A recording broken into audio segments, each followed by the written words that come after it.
Welcome into No Punts Allowed. We've got college football to discuss, but very importantly first, ooh, that was a redeeming crack from last week. I'm a little flustered, to be honest. We get on, we're doing our pre-show, pleasantries. Here's what we're going to do. And you said you got some negative feedback about my can crack. Yeah, so that was a lot of pressure. Yeah, that I didn't need that before the lights turn on, right? Actually, I just know you work better under pressure, having known you and worked with you long enough that I was like, if I tell him that the beer crack wasn't necessarily at its best last week, we'll get the full swing out of him. I know. Yeah, it's like, hey buddy, beer crack shit, let's go. Time to record a pod. Okay, though. Speaking of beer. So yes, all right. So we're wasting no time. We do have college football things to discuss. LSU, which I'm actually really excited to talk about, that job. Tennessee fans throwing bottles of God knows what, and all sorts of other things, previewing games, everything else. But first and foremost, beer rankings. Now, I made a controversial statement that I think the shower beer is overrated. I'm going to stand by that statement, that the shower beer is overrated. I drink expensive beer. Water's not good for expensive beer. Just not it. Like, I don't even have time to shower anymore with kids. So, do you want to go 3-1? You want to start with your beer rankings? Okay, you kick things off. We're doing a top three, which I did do these rankings previously on a old podcast, and I did not look back at my other ones just so that I could go based on the moment that I'm in now and how I feel about beer. Because I'm not the biggest beer person, but I've turned into one lately. I don't know what has happened. Probably your influence. My number 3 on the list is a last call beer. So as someone who doesn't drink a ton of beer to start with, I'm not like, I can't drink beer all day. It's just not my thing. But if I'm at the bar and they're like, hey, somebody like, you want a beer? I'd be like, yeah. Like, I'll just do a beer for last, like, it'll be my last thing and then I'll go to sleep. Like, that's that's a solid beer. Okay, so I have not closed down many bars. I did last week actually close down a bar. Work, and it wasn't that late, but it was the last call beer. I thought I was going to miss out on last call, but I made it. And there was something very satisfying about make it within the window of last call. The only issue I have is there's a certain amount of pressure. Like, you're viewing your last call beer as like a nightcap beer, right? Kind of. Exactly. For me, it's like, this is the end, and this is not a beer, by the way, which is probably terrible timing on my part. But I feel immense amount of pressure when I know that's the final beer that I'm going to have. That would be my. But I agree. There's something like to make a good call in terms of what beer, or do you just like? Yes. Okay, or is it? But also that this is the end. Okay. It's like they start playing. The lighting is a situation. Yeah. Like, and then you evaluate how much you've actually had at that point. And then you're like, just downing. Yes. But I still like it. And it's also a good creative ad. My number 3, first tailgate beer. It does not matter what beer you're drinking. Well, it kind of does, but it really doesn't. Because that first beer at a tailgate, specifically a morning tailgate, is electric. You're there. The vibe is good. Even if your football team sucks, you're there. And that day is your oyster. That first beer, and then there's like 30 others that come. That first beer, though, is a really, really good experience. Like, I'm a big fan of the first tailgate beer.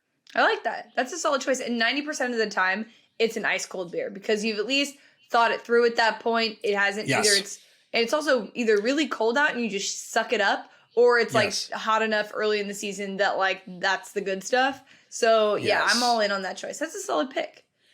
And you kept it with football. And I don't, that's not intended because I have so many other life beers that I enjoy. Yes. But that is where Kegs and Eggs was formed. Twitter handle, obviously. Yes. It's still near and dear to my heart. You got to go with that. All right. Number two for me. Number 2 for me is a 4th of July beer. Any and all beer on the 4th of July is my favorite. That is the one day of year that I guaranteed will be drinking beer. It's always Budweiser and it's always the American flag cans. It's just America that day, and that's the day that I drink beer. I love 4th of July. I love beer on 4th of July. It's like, well, and also for us, it's like max relaxation. After 4th of July, I was just gonna say. Like, shit gets real, right? Like, we have to start planning. We have to start writing. Yes. So I love 4th of July. I love America. Usually I'm on a golf course. And of course, that's conducive. Golf course beers, not on the list, by the way. You just said that, and I was like, man, I really should have put that, because now I've actually gone golfing like multiple times to be able to say that I enjoy a golf beer and it helps me out. But it's top 10 beer. But it's not top 3. That's fair. It's not optimal settings. I'm going broad with this next one, which is the deck beer or patio beer, depending on what you're. Yes. There's nothing like sitting outside. The weather here, it's getting fall-ish, obviously. Weather getting cold at night, sitting with like outside, little music, deck beer. Also, the deck beer, very versatile. Yes. Night, day, company, solo. It works within a variety of capacities, whether there's one of them or 20 of them. Deck beer is like maximum. I got television insight. I've got Twitter, which I probably shouldn't need for relaxation, but I do. Big fan of the deck beer because it could work in many different ways. Now that we're like talking about this, there's so many beers like options I shouldn't say that 4th of July is the only time I drink beer. Lake beer is also great, and that's where I like find myself on a deck, is like if I'm in the mountains at Tahoe or you're on like a dock, that could count. Those are some good beers. I will attest to that. So I will say yes, because I don't have a deck. I mean, I live in California. Do we have decks unless you're still really though? North? But yes, no, still but lake beer's a great beer. Yeah, it's a really good beer. All right. Your number one beer. My number one beer is ballpark beer. It could, I mean, at any time you go to a baseball game and you get like a big ol' honking beer and you just get to sit there and watch baseball for hours because it takes a long time. And it's also not like you have to be super focused on baseball. Like you can catch up and figure out what's going on if you miss out. And I feel like you can really get the most out of your ballpark beer. But I would have to say ballpark beers are my number one beer choice. And domestic, right? Ballpark is like we're going Miller Lite, Bud Light. Like you're yes, or you're not getting fancy, no snooty beers. No, I mean, still going to be like $18. That's fine. Yeah, that's probably why I like it, is because I like have very expensive taste. So it's like, why would I, spend the normal like $30 to get a 30 rack of something? Or I could spend $18 on one giant beer, and that's it. It make myself feel good about that. There is something, though, sitting in the stands and, like, just very calm, like, football environments, which, I remember being at a game and drinking this year, not the same, not conducive, like, as conducive. There's something very, like, therapeutic and relaxing about ballpark beers. So relaxing. And I think the other part is that we work in football, so, like, regardless if you're at a game for fun, there's still a part of you that always is processing it as you would be working. So regardless, I can't really relax unless it's, like, a baseball game, which I don't work as much, but definitely do. Yeah, definitely more of a relaxation vibe with ballpark beers. My number one beer is the post-lawn mow beer. Now. #dad. Yeah. Oh, yeah. And most of my beers are probably pretty dad. Like, I mean, we could go like 100 deep here. Now, I take a lot of time and care with my lawn. I love my lawn. You know this, Paige. Anyone that follows me on Twitter or Instagram probably knows this. And when you're done, right, and you could sit there and just look at the lawn, like King of the Hill style, and just sip the beer, that is maximum enjoyment. Now, my kids will step on it. Like, and I stripe this thing, and that can irritate me a bit. My son has like a little portable mini mower now. And so like where my stripes are, he starts going over. Don't like that. That's not an ideal post lawn mobile beer. Okay. But I can literally just stand there with a beer for a good 15 minutes and just kind of look at it, think about life, admire it, not go inside, avoid children for at least 10 more minutes. Like, it's a good, solid beer. I do have some lawn questions for you. Do you have like a sitting lawn mower, or do you have like a push mower? I am not in, we have. And also, is it front and back, or is it like your front is your pride and joy, the back is for the kids and they can step on it? You take your driving seriously in the front where people can see it. Like, that's mostly what I'm concerned about here. Yes. No, these are very good questions. So push. I'm not a sitting lawnmower. I like the actual vibe of, I like to be in the motions for this thing. And the lawn is kind of on the verge of being a sitting mower, but I'm not there yet. And then there's definitely some front lawn bias in play, because that's what is, and my kids just beat the shit out of the back. And But still, I've got pride in the back as well. Like, if I'm going to commit to this thing, I'm going to commit, full board. Like, once we get into like spring and stuff, we are going to do some aggressive lawn mowing tips, seeding. I'm looking forward to that.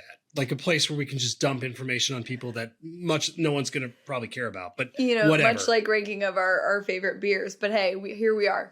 Although people were very upset, or actually I posted about it and it was pretty even of like overrated, but underrated kind of got the love on that one. All right. Well, underrated, overrated is not a question that we have to ask about Ed Orgeron anymore. Nope. Fired. First thing, surprised by the timing. Yes. By this. What? Yeah, you were on a plane, right? I didn't expect. I was like, they beat Florida. This is perfect.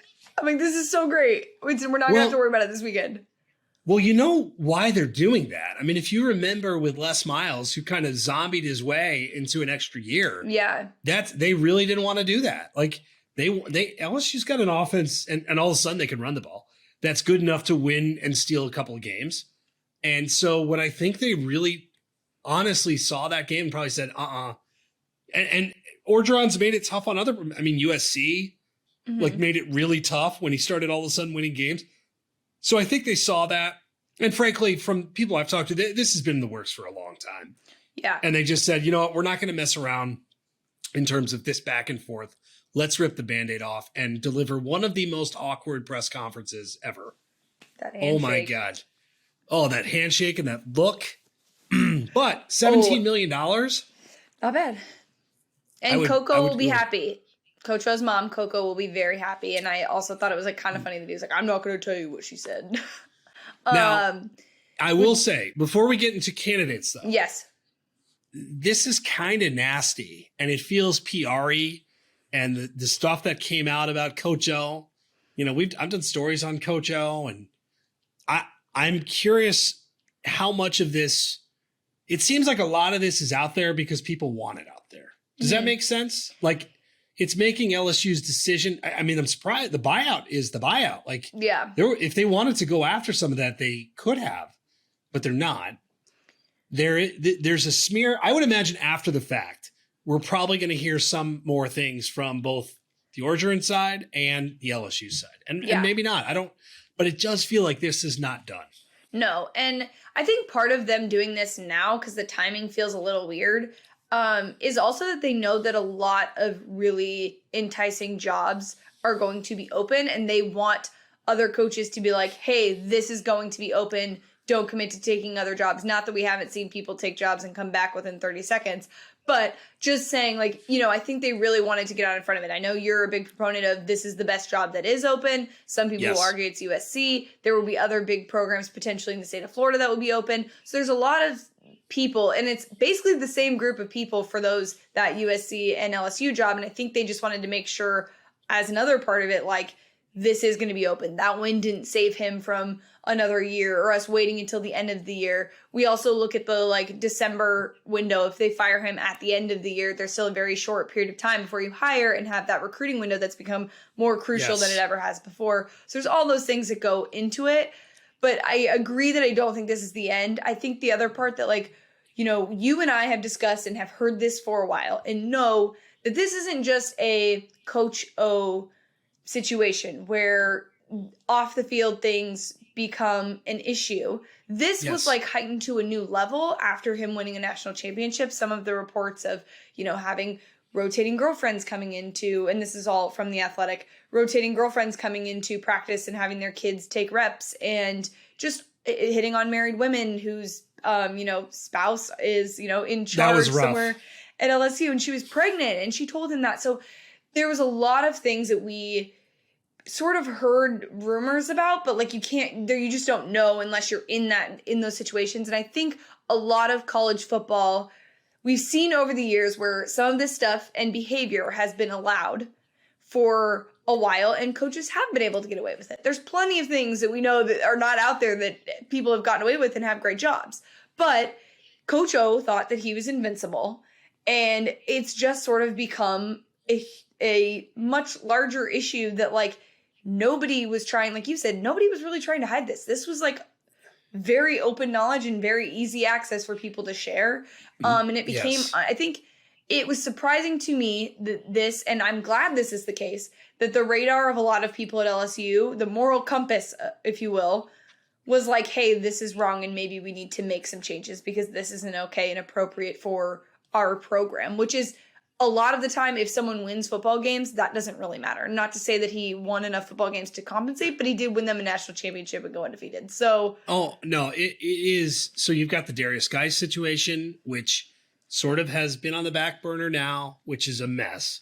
You have a coach who won a national championship like less than 2 years ago that is out of a job, but the athletic director didn't hire him and wants his own guy. Has wanted his own guy. I think Orgeron keeping him and everything else was a nuisance. And there was I don't know, you just felt like this moment was coming. Even before the year, look at all they lost after 2019, which, by the way, is one of the top 2 or 3 greatest college football teams of our lifetime, I think. Yeah. Ridiculous, right? You look at the team, you look at the staff, you look at everything. Joe Brady, Dave Aranda, all guys that are being mentioned. And I just think that the totality of this is wild. You mentioned something, though. This isn't just the best available job. I think that this is the best job in college football. Mm-hmm. I think you could, and I know that's a hard thing to debate and an impossible debate, but it's probably good for, spewing, getting comments and people mad and everything else. But I think this in Georgia, to me, 3 coaches, 3 national titles is pretty amazing. My Alabama homer heart. I know. And that job is great, but the coach is amazing. Yeah. This job will be amazing regardless of coach. Now, I wrote a column. This was fun, asking people for their input on who should be the next head coach. Mm-hmm. Do we want to just throw around names and see what you think? Yeah. Let's just go down the list. Joe Brady. Let's start with Joe Brady, who I can't believe is still 32. He looks like he's about 25. Can we also talk about how, there's no chance that Joe Brady takes his job? We were talking about this before he left LSU, when we were at the national championship and everybody was like, yes. Oh, is Joe Brady going to go to the NFL? We heard he was being possibly offered, blah, blah. We were like, yeah, he's leaving. And the rumor was he hates any and all things that have to deal with college football. And again, having seen all this stuff that maybe Coach O didn't do the best job of handling is you're almost like a politician. There's so many things that come with being a college football coach. Recruiting was number 1, and everyone was like, Joe Brady did not want to recruit. And that's still the rumor that it's no, guys, this isn't really sucks. Don't take that seriously. And it's just it would be too much. It's a lot. And I think even looking at the Lane Kiffin situation of him getting a college football head coaching job so young and an NFL coaching job, there's a lot that goes into this you have to learn. And I don't even think he would 1, be qualified and ready for it. But 2, I just don't think he would want it. Simply don't want it. I think the odds were plus 1,200 for him to become the head coach. And I was like, if you're putting your money on that, please don't. Please don't. I'm so sorry. That one just killed me. I don't know what your thoughts are on that. I don't think he would want it. And I don't think LSU would want it. No. Coach O was looking for the Joe Brady elixir these last couple of years because, he did a brilliant job, but he did a brilliant job with Joe Burrow, Jamar Chase, Justin Jefferson. I mean, it's crazy, right? Well, so it doesn't mean he's not a good coach. He's 32 with no head coaching experience, let alone minimal coordinator experience. He just needs more time. He can and will be a coach somewhere. This would not be a great spot to kind of break things in. Yeah. No, I agree. I don't think it would be a good fit. I don't think it's a good choice after all of this. And I just we're going to hammer home LSU today, I guess. I was talking to someone 2 weeks ago about the LSU job and the fact that they were like, how is it possible that they went from 2019 to now? And it's well, obviously Coach O surrounded himself with great coordinators. And someone was like, oh, but that doesn't mean, okay, so it's not his talent. LSU gets that level of talent every year and can. Yes. So it is actually about the coordinators using that talent properly. And Coach O didn't really have to do much. I mean, he still was there and still made decisions. I understand. But the recruiting part of LSU is easy. So if you're a guy looking to take that job, do not be fearful of any of the things because Louisiana is a place you can get guys to come play ball at LSU. And the talent is not the issue there. I mean, injuries are for sure the issue there right now. But talent certainly is not. Okay, the other one that I think has become very popular is Jimbo Fisher. I thought he did. I don't believe anything a coach ever says in a press conference. I don't even mean that as a Jimbo thing. I just think in general, yeah. Don't believe. But I thought he did a pretty good job of kind of disarming interest. Mm-hmm. I think he's got a really good thing, and he gets paid $9+ million a year for another 10 years at A&M. Yeah. But his buddy, the guy that hired him, is now at LSU. I think it would take a lot to offer him. And while I think he'd be a really great fit at LSU, obviously, boy, there are a lot of reasons that tell me this probably isn't going to happen. What do you think of Jimbo? And then we'll fly through some of the others. So what's so funny is that people are like, oh, Jimbo has the largest buyout in college football. And it's like, actually, that buyout is if he gets fired. If he wants to leave, LSU has to pay $0 to get him. He can leave. That's so arrogant by A&M. I love it. Like saying, whatever, you want to pay this dude $10 million a year for 10 years? Go ahead. I really could not believe it. So, I mean, I'm shocked that he's even in the conversation at this point. I know it's a good fit, but I think after that extension, seeing that they can win there, sort of the perfect place for him to be, seems like Texas A&M, like you said, it is a great job. And who knows, whoever they hire again could be the next Nick Saban and stay at that school forever. Not actually Nick Saban at LSU. That was a bad example. But I mean like staying in Alabama. But still, it's like, I like the fit, but I don't see him doing that. But also, I mean, I trust no one. We trust no one. If you could pick someone right now that you think will, and this is an impossible game, but let's play it. If you had to pick if you're picking the coach, let's do it even better. Oh, if I was LSU, I would throw everything at Jimbo Fisher to get Jimbo Fisher to come to LSU. That would be your coach? Yeah, that would be who I'd pick. I kind of agree, but let's go sans Jimbo Fisher because now we know that's not happening. Okay. If you could go to the second, I think Luke Fickell's going to go to USC personally because talk about old bosses. I mean, the guy that hired him is there. I think he'd be awesome at LSU. I think he would recruit. His teams are defensively tough, hire great coordinators. I've been really, really impressed with the job he's done. I'd love to see him do what he's doing with Fickell. He has really impressed me. So, but who do I think? Billy Napier, I think makes a lot of sense. And I know that's not the sexy hire, but worked under Saban, is in the state, has done an awesome job with Louisiana. Just a really good coach. You gave him more, I think he'd be great. And I don't think LSU fans would love that. And I do think they want more of a splash hire. I really like Napier. I think he'd do just fine there. So the other thing that I sort of realized over the weekend, and we're going to skip around. We're going to skip Tennessee and go back to them. We're going to start with Florida and the two Florida schools that are not, well, by the way, for the first time since 2011, there's no college football team in Florida that is ranked in the top 25, which is wild to me. But specifically at a Florida State and a Miami,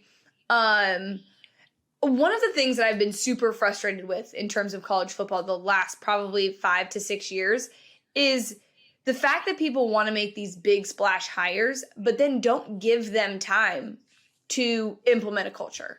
And we've seen it so much with some of these really, really big schools because they have the money to just be like, we don't want you. It's not working out so far, whatever.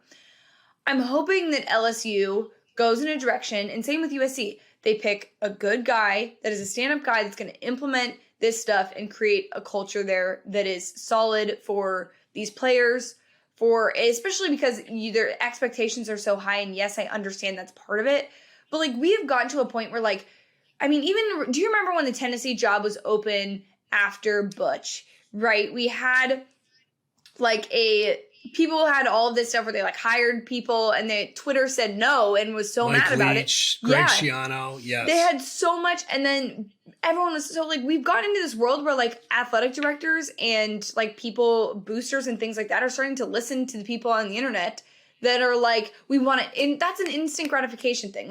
In college football, we need to take a pause and go, okay, let's let guys develop and create great programs. I mean, Clemson's a bad example right now, but again, came in, it's a great example, though. They gave it time, and look, it paid off. And you implement a culture, and again, that's just something that I think we need to, especially with some jobs that are going to open up. It makes me so frustrated watching some of that and seeing how you lose one game and it's like, nope, that guy's out or we hate him or whatever. And the turnover at super large programs has been excessive, and the money being spent on the best job in the world is a fired college football coach. I mean, you make the most money for the least effort, and it's like, why don't we give this time? And also, it would be better for like the kids, the children. The children. Think about the children. No, that's so dramatic. Sorry for that rant, but still. No, it's good. It's good rant. Let's get mad. No, so by the way, those Coach O payouts till like 2025, not bad. Just saying, not bad. I think the sport, as more money and more interest and is injected into it, the stadiums are getting nicer. The facilities are getting bigger and better. The players are getting more rights, thank God. The pressure naturally is increasing across college football. And I also think Alabama has redefined the standard, and that there's a lot of coaches that are searching for the next Nick Saban, which frankly does not exist. No. Like what we're seeing with Clemson right now, and Clemson is a really good example because they let Dabo do his thing. But what we're seeing now is how freaking hard this is. They won at Alabama's level for 5 years? Yep. And we're declared it after it was like, this is the next dynasty. And they were, and maybe still are, but they look like shit. And they're going to lose this week. So I think the parallel to the Florida schools is interesting, right? Because Mullen has had some great moments, but then he's had some terrible moments. That team should not lose to Kentucky ever. Cannot lose to Kentucky. What? And he's done it twice.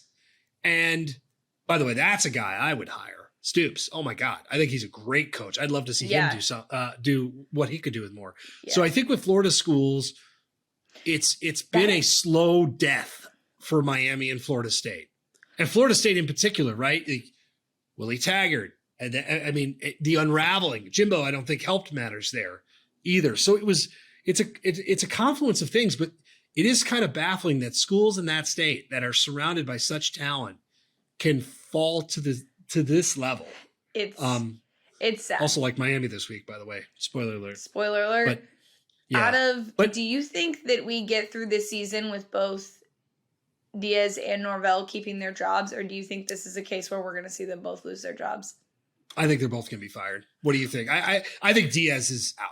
I think that program has. I think that's got it. There's going to be change. I would be surprised if he had his job. Norvell's a little trickier because it's been so fast. It has, but I also feel like there's sort of like it's been a disconnect since he got there. Like there's been many issues. The offseason was a disaster last year. Yeah, so both offseason, like it's just been not great. So I think, it's sad to say, but also where would you want Stoops to go? If you could pick the perfect place for him to go that you think would be open or is open, where would you put him? I'd say LSU would be a really good fit for him. I almost kind of want to change my answer and go with Stoops, even though Stoops have not served me well in the past. That's actually true. Actually, that's not true, because guess what? I don't know if we've ever talked about this. Sorry, this is going to be a random tangent. Do you remember when Iowa played Arizona at Arizona and they were ranked 10th in the country? Yes. And there was an upset. And that was probably one of the greatest highlights. I was a freshman in college. And I actually don't know if I've ever told you the story. Do you know the story about how I broke my toe in college?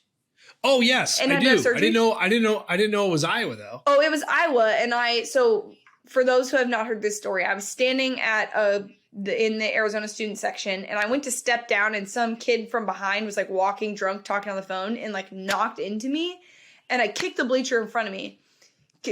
TMI, completely shattered my big toe, ended up having to have surgery and wear a boot, and for the first like month and a half of school. Fun. But I went to the like paramedics in the stadium, and they were like, okay, it's a broken toe. Like no one really thought it was that big of a deal. We can wheel you down to the exit and someone can like carry you back wherever you need to go. We can't leave the stadium. But I was like, well, I'm not leaving because we're like beating like a ranked opponent. Like, what do you mean? So they literally wheeled me up to the like handicap section above the student section to watch that upset. And I will never forget that. It was the best. So playing hurt. Yeah. Against Iowa of all things. Of course. So nailed it. What do we need to talk about Iowa? We do need to talk about Iowa. I was gonna avoid it and like maybe mention it like just randomly, but we should maybe Discuss your situation. Like, paint a picture for us. It's not good, Paige. There's the picture. I knew that loss was coming, not necessarily to Purdue, but you knew that team had issues. The most jarring takeaway is how friggin' bad they were in places that Iowa isn't normally bad. The offensive line was really bad. They had no pressure. Defensive line was bad, and that's been huge for them. And the secondary, which I know is banged up, was, good God, that was a disaster. I was like a single 1-on-11 nightmare for them. So it's one thing to lose. Purdue actually is probably better than people thought. Yes. That's fine. It's to lose like that 1 week after joy. Yeah. At home. It was so quick. I said that to you when we first talked about it. I was like, I thought they were going to let you be happy for like a little bit longer, but we knew it was coming. But I also mentioned that Purdue is also known for spoiling good seasons. Oh, yes. So they've got that in them. So, yeah. They beat the hell out of Iowa, too. Braum has been really good against Ferentz. The other thing that pissed me off is I wrote about Cincinnati, and I was going to write about Cincinnati anyways, and then we shoehorned Iowa's loss into why Cincinnati is a viable playoff threat.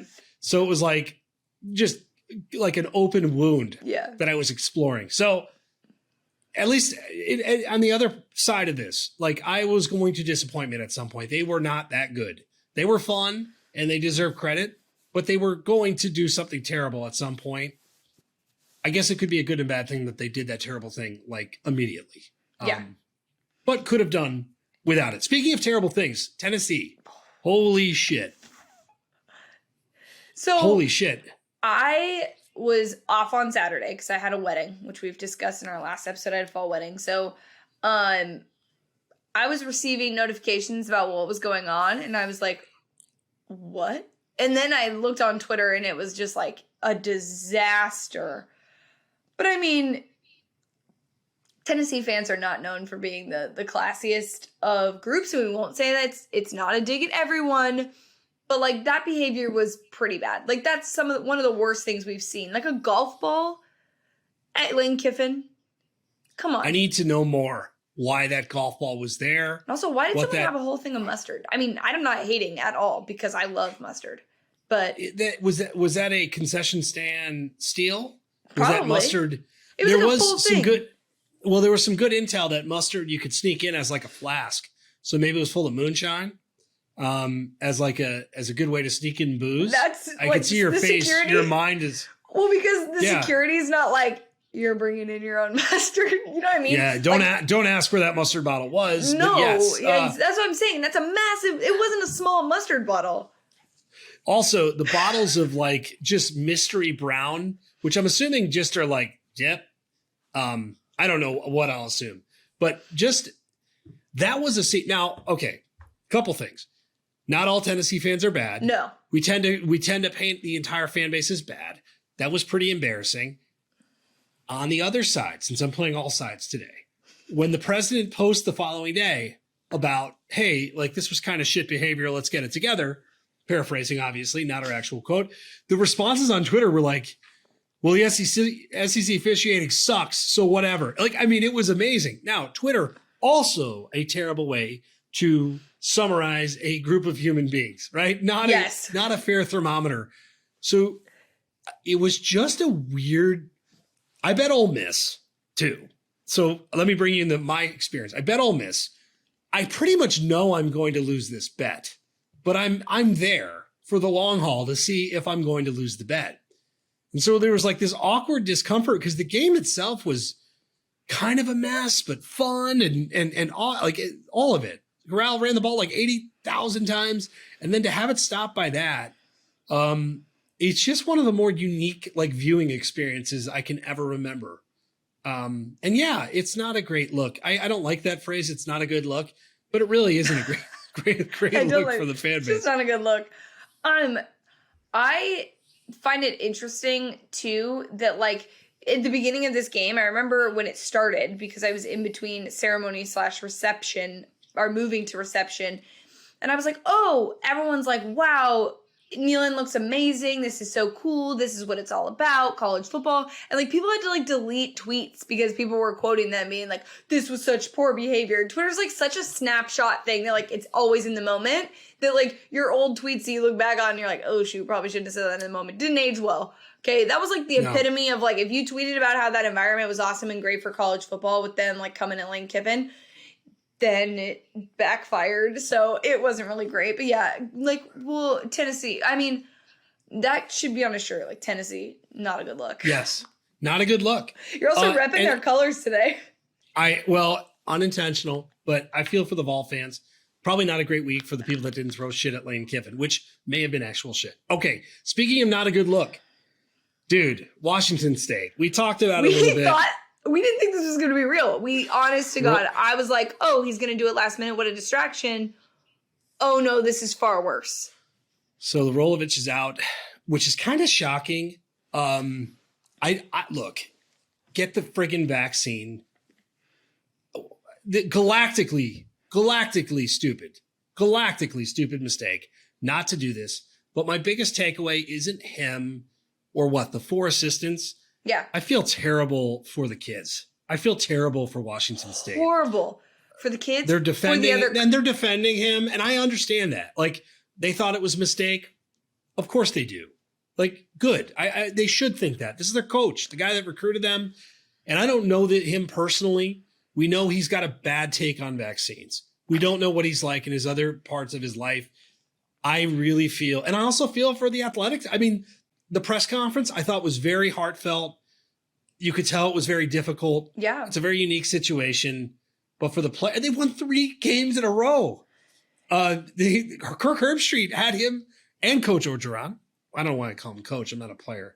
Ed Orgeron as like 2 of his coaches of the week and fired for very different reasons. Yeah. So my biggest takeaway, other than, holy cow, that's a lot of money you just blew. I'm not getting a shot that like all of Americans are kind of getting or should be getting, is I really feel for the football players. That's got to be a terrible, terrible couple days. I feel for the players. I feel for the other coaches that chose to get the vaccine and are staying on that staff and the situation that they're going to be put in, because also, most of that they're staff going to lose their job. Exactly. And they have to coach through the year knowing that. Their families all just moved there. I mean, it impacts so many more people. Not only you not getting the vaccine is going to impact people regardless.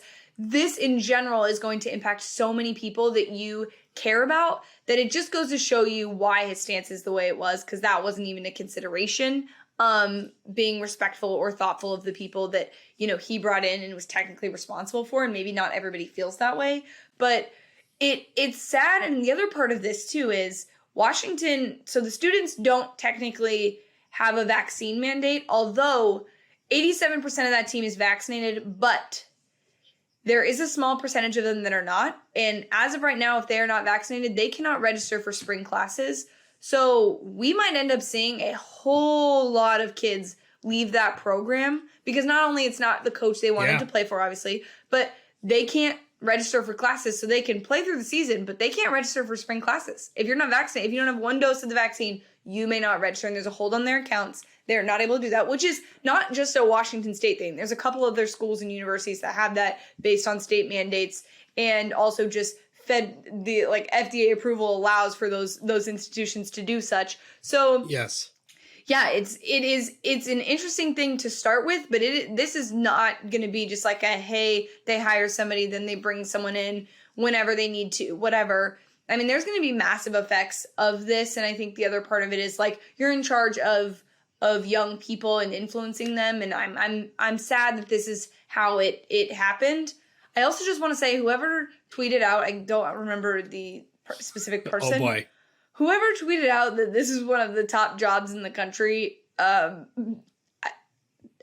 you from the Pac-12? Like, do you? No.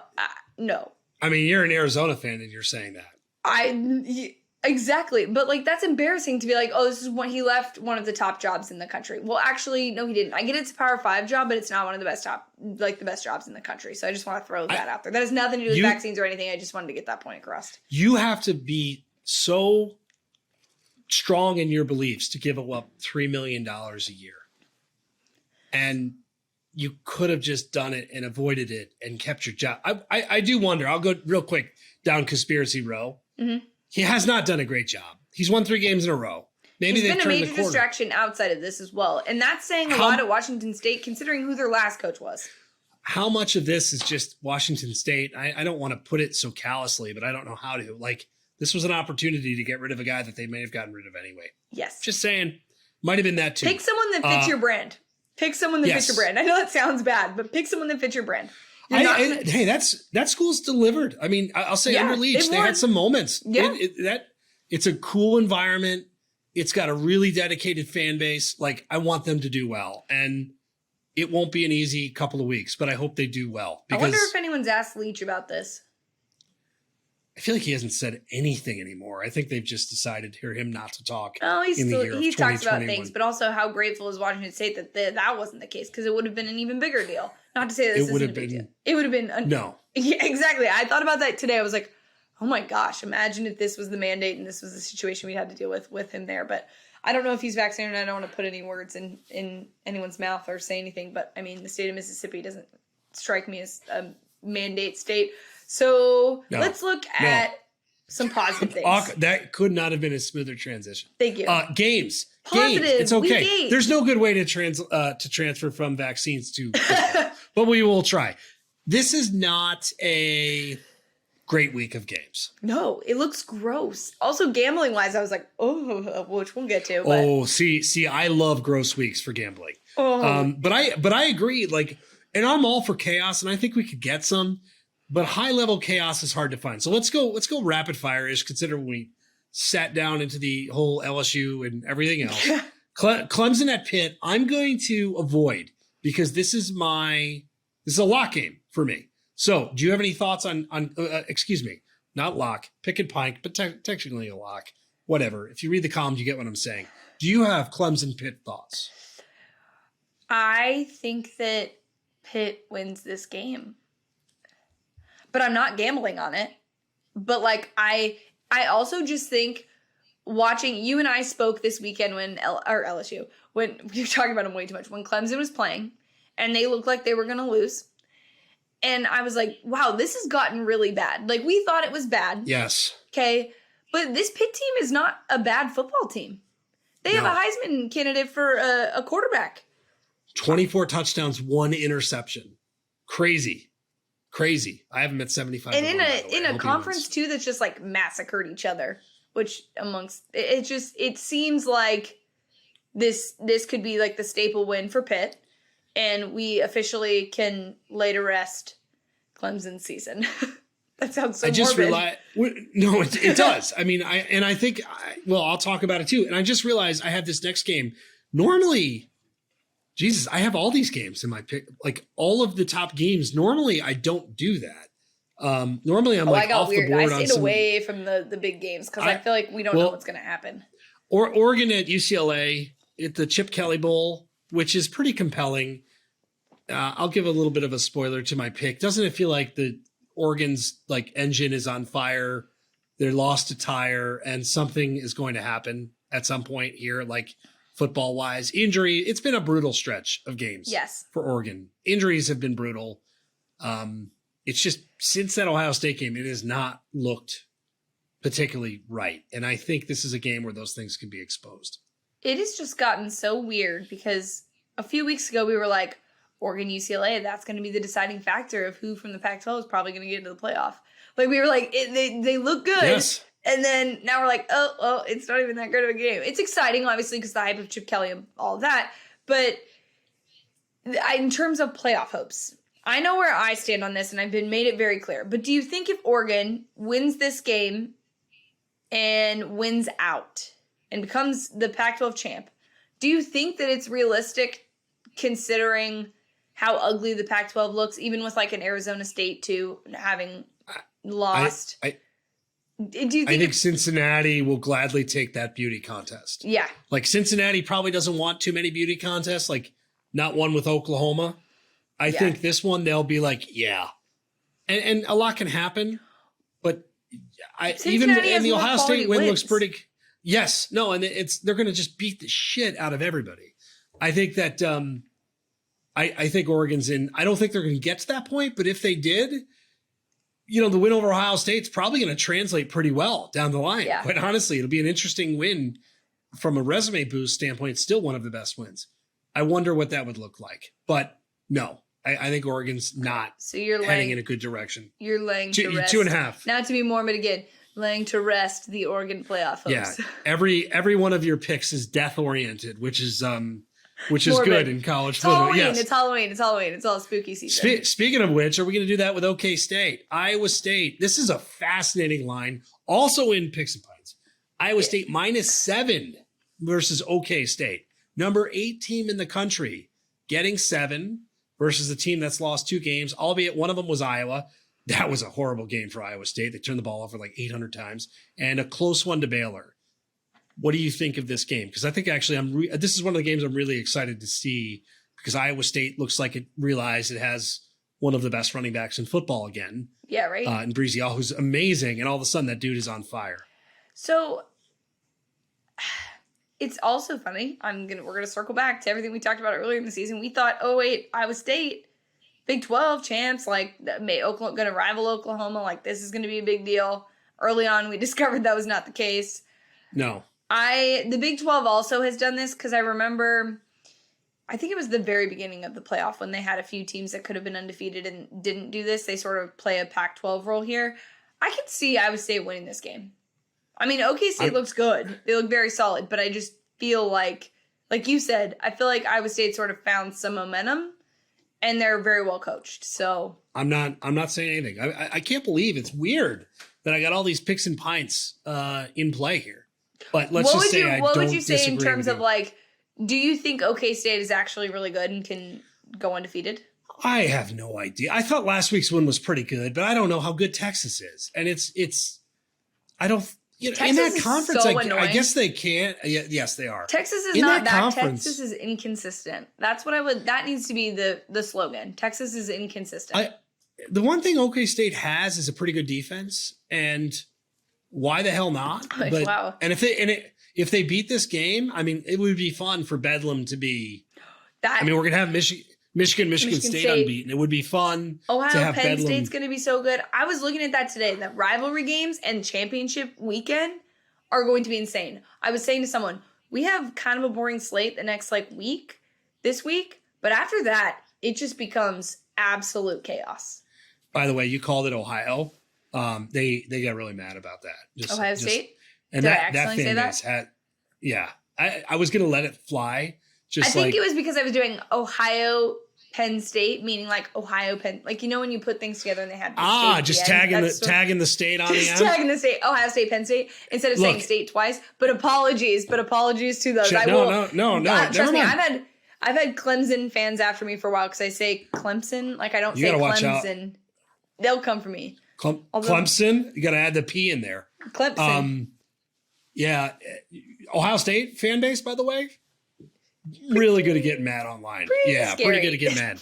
Scary. And then Ole Miss LSU. Before we move into Picks and Pints, you've got a situation here with a coach that's been fired, and I never know what the impact of that is. We deal with this in bowl season all the time. Yep. Usually it's with an interim coach. Occasionally a coach hangs on. Matt Corral is banged up. Lane Kiffin says he may not play. I don't know how much of that is real. Absolute rat poison. He is playing the rat poison game. That is a game. I don't know, though. I mean, he's banged up because he's been taking hits left and right. I totally understand. But Matt Corral, having seen him play, there's no way that if he's fine and he's just banged up, he's not playing. It's not happening. Sorry. No, I agree with you that the rat poison, this is good games, and Orgeron is not buying it, but Corral did not look good Saturday night. I mean, those hits, I don't think Sunday was probably very pleasant for him. No. And his knee did not look good. Especially after Arkansas, too. He took some blows. So he's definitely, Heisman favorite. Yes, still, which is, for him alone. Which I love.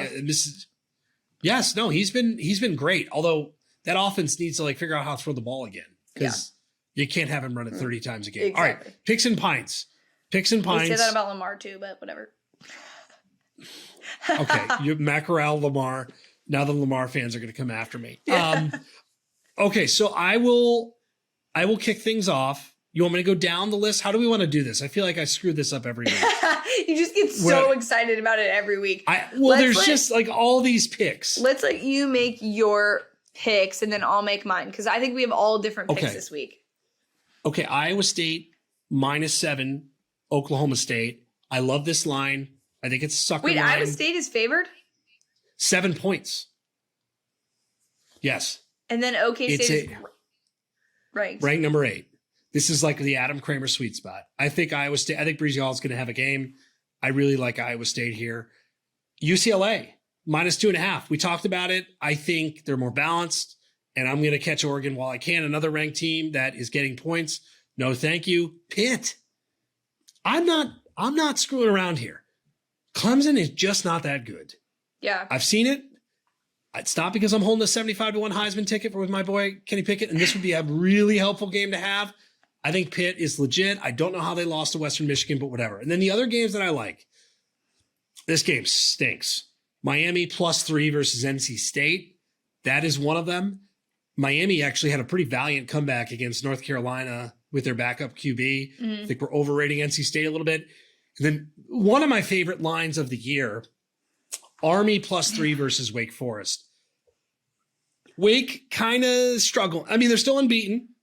Hilarious unbeaten, but has not looked as good the last couple of weeks. Army actually is a pretty good team. They can play some defense and at home. Those would be my picks. I actually feel good about the slate of games this week. I really do. I think you're going to win this week because this week I took some weird picks. So I chose BYU -5.5 versus Washington State, obviously because the coaching situation, and I buy it. And BYU's not terrible. They lost a bad game, but I do think that that's going to have an impact on Washington State, so that I took BYU. This one's a little funky because I've been particularly fond of the over and have decided to take the Oklahoma-Kansas under 67.5. I'm going to regret this. This is a horrible decision, but if it pays out, it pays out. So, okay. Oklahoma's offense obviously looked a ton better, and people are very happy with quarterback change. I still think there's a little weirdness going on there, and we talked about this last week, that Lincoln Riley, we weren't sure how he would handle sort of like having adversity in his program and having to deal with like difficult situations and like awkward coaching things, and I think he's done a pretty good job. I think Oklahoma's going to kill them, obviously, but I don't know that they're going to score 67.5 points. Caleb Williams, by the way, 20-1 to win the Heisman now. 20-1 during that game, because I was tweeting about this, he was 50-1. 20-1 now. Wow. That's crazy. That is nuts. I'm not going to, at 50-1, I grabbed a piece, but I'm not grabbing any more piece now. I think it's too late in the year for him to actually pursue it, but I do love future betting the Heisman, and I can't help myself. Yeah. You and I have a disagreement about the LSU game because you don't think it's really going to impact them and could be a staple. I don't know. I don't think we have a disagreement. I could see. I don't know how LSU is going to respond. I just with Corral being banged up and LSU having a walking dead head coach. I got to run away. That's my thing here. I just got to run away from the game. But you like Ole Miss? I like Ole Miss. I'm always on the lane train. I get it.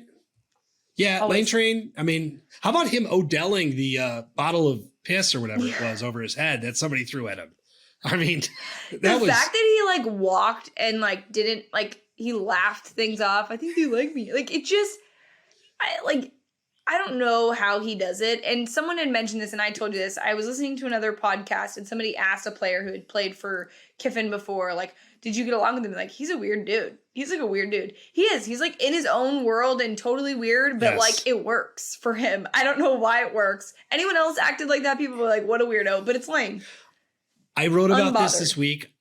He is so comfortable in his own skin now, which is genuinely wonderful. Unbothered. I don't know how well that would translate at LSU. No, I think it would be too much. It would be like a bomb. Like the good times would be amazing, and the bad times would be insanely difficult. But I don't want to digress. I love this last pick of yours. I'm seeing it now. I'm in on this. Thank you. I was like, you know what? I'm gonna get weird. We're gonna get weird.